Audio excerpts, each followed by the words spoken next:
Republican Senator Lindsey Graham of South Carolina, a lover of big government, recently stated, quote, "You know what I worry about most? An unholy alliance between the right and the left. That there are some Republicans who are not going to take a, do or die attitude for Obama's war. There are some Republicans that want to make this Obama's war." Joining me now are two members of that so-called unholy alliance. Texas Republican Congressman Ron Paul and Ohio Democratic Congressman Dennis Kucinich.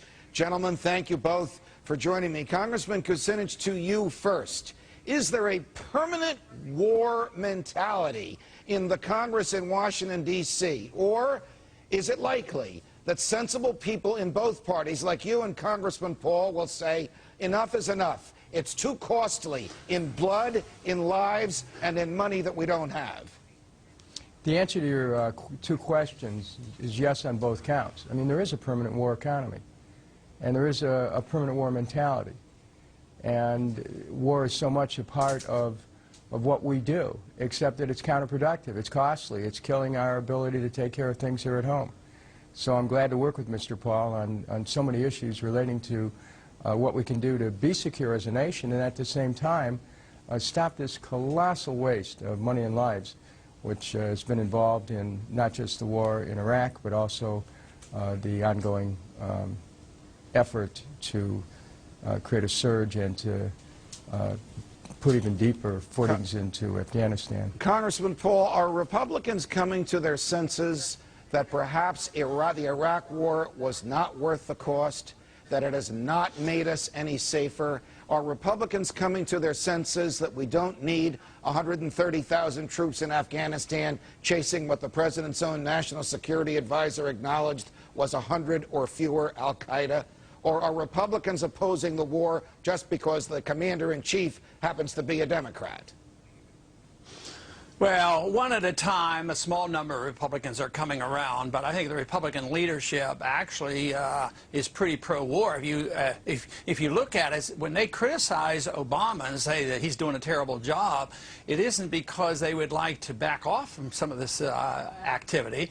It's because they're not doing enough. They, when they proposed spending cuts, they said, except for this militarism, for the military-industrial complex.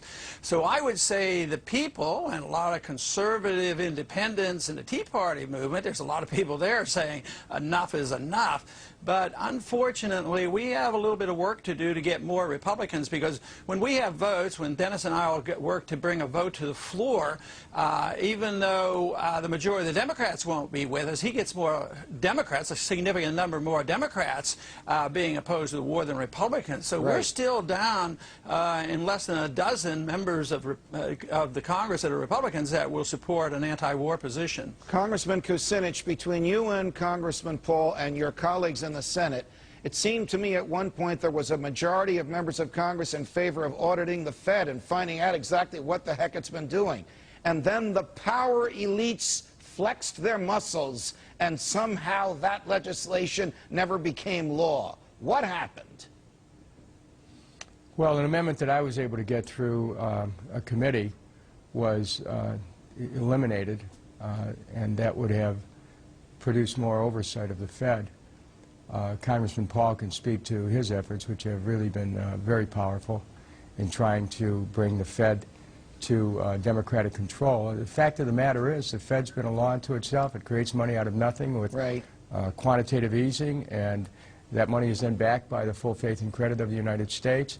It's given money to banks, which park the money at the Fed, gained interest, and then the banks wouldn't turn around and loan businesses money to create jobs.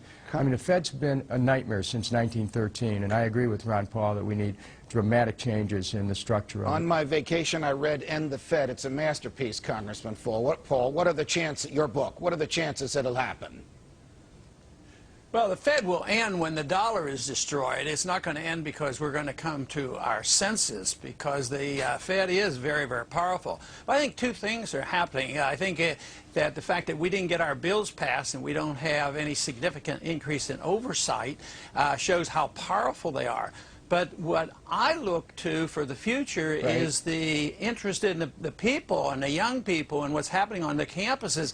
And they're studying and they're understanding the evils of the Federal Reserve. So I think we have made that much more popular because we've been able to work together with both on the left and the right. And I am so pleased that Dennis has not only been working closely with us on the war, but on the Federal Reserve, too. So I think that's where the greatest progress has been. Congressman, thanks very much, both of you, for joining us.